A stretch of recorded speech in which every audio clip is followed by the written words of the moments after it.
Hey, what's up? I'm Coach Ryan Finley from VIPAR. Today I want to talk about a concept that I call tripwire dieting that is a way to stay lean forever, okay? One of the biggest problems with people when they lose weight, and this is backed by scientific research, more people regain the weight than not.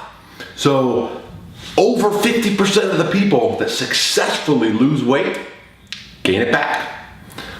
And often then some, okay? So they start their diet at 250, they shred down to 230, and then a year and a half later, they're 270, all right? That is a problem. Dieting historically doesn't work, and a lot of it I think is because people do not know how to shift to maintenance. At the end of a diet, you are in a state where your cells, fat and muscle and everything else, is ready to soak up fuel. You are in storage mode immediately after a diet. So what people do, they diet, and they end the diet the day before they go on a 14-day vacation to Hawaii with unlimited Mai Tais, coconut shrimp, and French fries. So more often than not, people will come back from their trip immediately way fatter than they were before they ever started dieting for the trip, okay? So first rule of this whole concept is if you are dieting for something, you need to plan it so that your diet ends at least 6 weeks before whatever trip. That means from 6 weeks in, you're no longer trying to lose weight, you're no longer trying to get lean, you are simply shifting to maintenance. This is going to influence your body's set point. The longer you stay at a given body weight, the more your body wants to remain that weight, okay? So the implication for that is get to your target body 6 weeks before your vacation, and then hang out there for 6 weeks. Push your food up a little bit from where you were dieting and just hang out right there.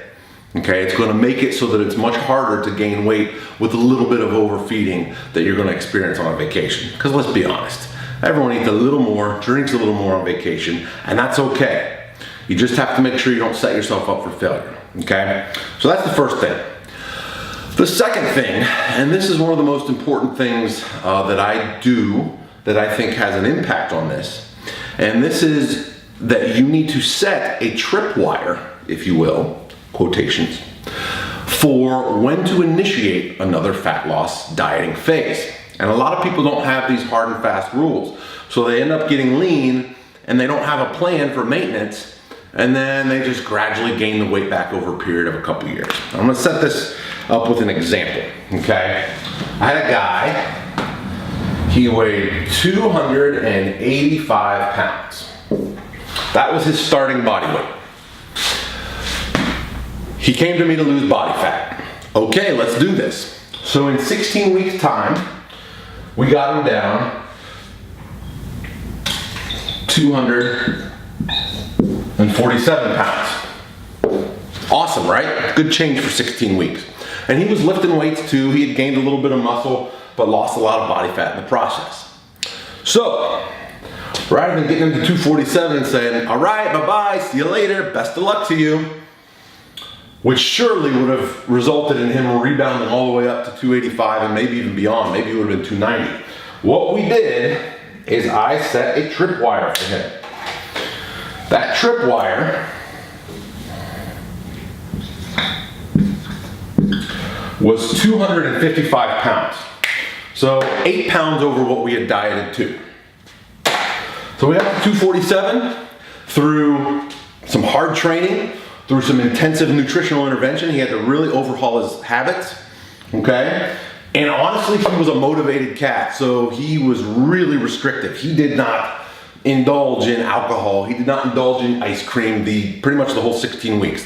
There was one night out that he kind of let loose a little bit, but that's it. One treat meal in all of 16 weeks. And this is not a competitive bodybuilder either. This is a regular Joe Schmo general pop guy, okay? So that's extreme willpower. So he uses all this willpower going down to here.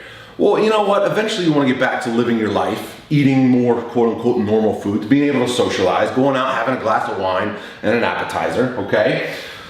So what I did, I said, all right, you're 247, that's awesome. We took his main meal plan and we slightly increased the calories just so that he would stop losing weight at that point. We didn't want him to continue to lose weight because at that point he had lost such a large percentage of his body weight If he would have continued to lose weight, he would have started tanking his muscle mass that he worked hard for. So we wanted to end the diet there at about 16 weeks and do at least a 6-week maintenance period. But honestly, he was feeling good at 247 and moving better. Mind you, this guy's 6'8", okay? Feeling good, moving well, not ripped like six-pack bodybuilder, but you could see the outline of his abs, and he had confidence, so he was happy at that weight. So for all intents and purposes, I was fine with him staying there. His blood work improved, all good.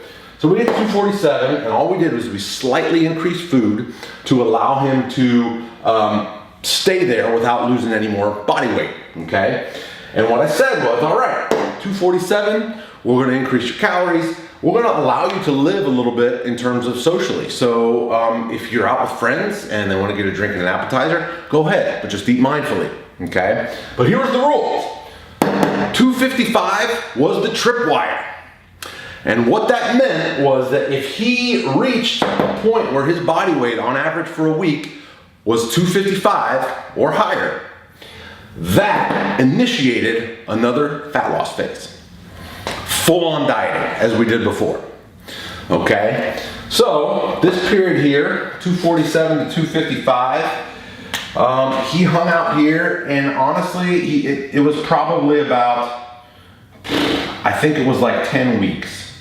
It took him 10 weeks to essentially regain 8 pounds. And he was living, I mean, he wasn't being super restrictive. He was still working out, but it was easy, basically. His life had gone back to normal if you will. He had normalized, he wasn't doing anything out of the ordinary, wasn't living on a Tupperware or anything like that. But we had a deal, right? And that was 255. On a side note, this is average weight for the week. I don't care about any one day on the scale. What I have clients do is I'll have them take their body weight between 3 to 7 times a week.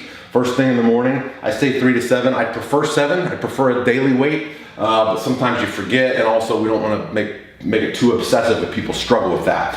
But you weigh yourself every day, you take the average, and that's your weekly average. That's the number that I care about. Over time, you're going to see it go up or down based on what you're doing nutritionally, but no one day really matters. You can just drink a lot of water and salt and be 4 or 5 pounds heavier or more the next day, and it's not body fat. It's not reflective of what's going on. There's a lot of fluctuations that happen that aren't to worry about. So these are weekly averages. This was his average body weight the first week he started. This was his average body weight for the week that we ended his diet. And 255 was the average body weight for the week that hit the tripwire. So now on the tripwire, we had a deal. It's 255. Time to diet again, buddy. So we did a 12-week diet, and guess what? 238. All right, so now he's 238. This was another 10 weeks.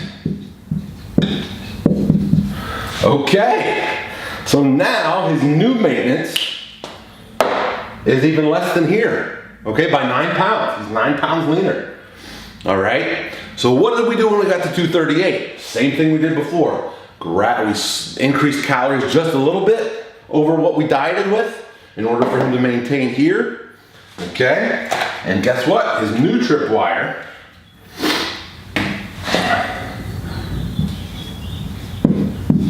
$249 was the new tripwire.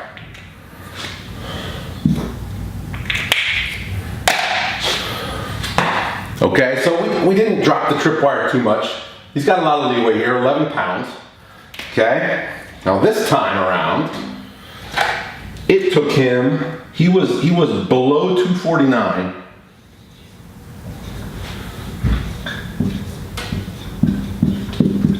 "24 weeks, okay? About half the year before it was time to diet again. That's good. We dieted again.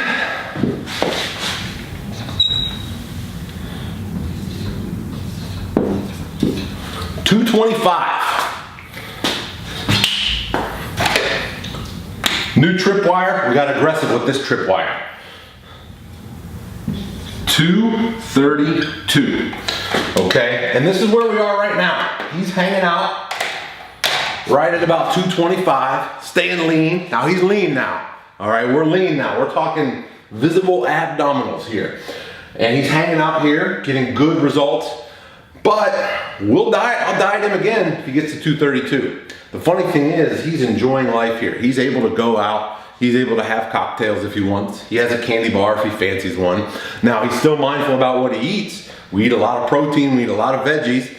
He's mindful about his carbohydrates and fats. That doesn't mean he's weighing and logging every single thing he eats, but he is mindful of it. We know that on the harder training days, you can eat a little bit more. On days off, he needs to eat a little bit less. So he's got that part dialed in. But we're not dieting per se. We're just eating nutritious foods. With the concept in mind that if that average body weight ever ticks up to 232, we start another diet. It's plain and simple. So if he wants to avoid dieting ever again, he just got to keep his weight under control with mindful eating. And this is how you go from 285 and fat to 225 with abs, and how you keep it off. Yes, it is a lifelong game, people. This is not just a 8-week diet and done, and then you can go back to eating like an asshole, all right? Because that's really what it is. Okay, you eat like an asshole, that's why you get fat over time. All right, I hate to say it, but it's true. I've been fat, so I can say it.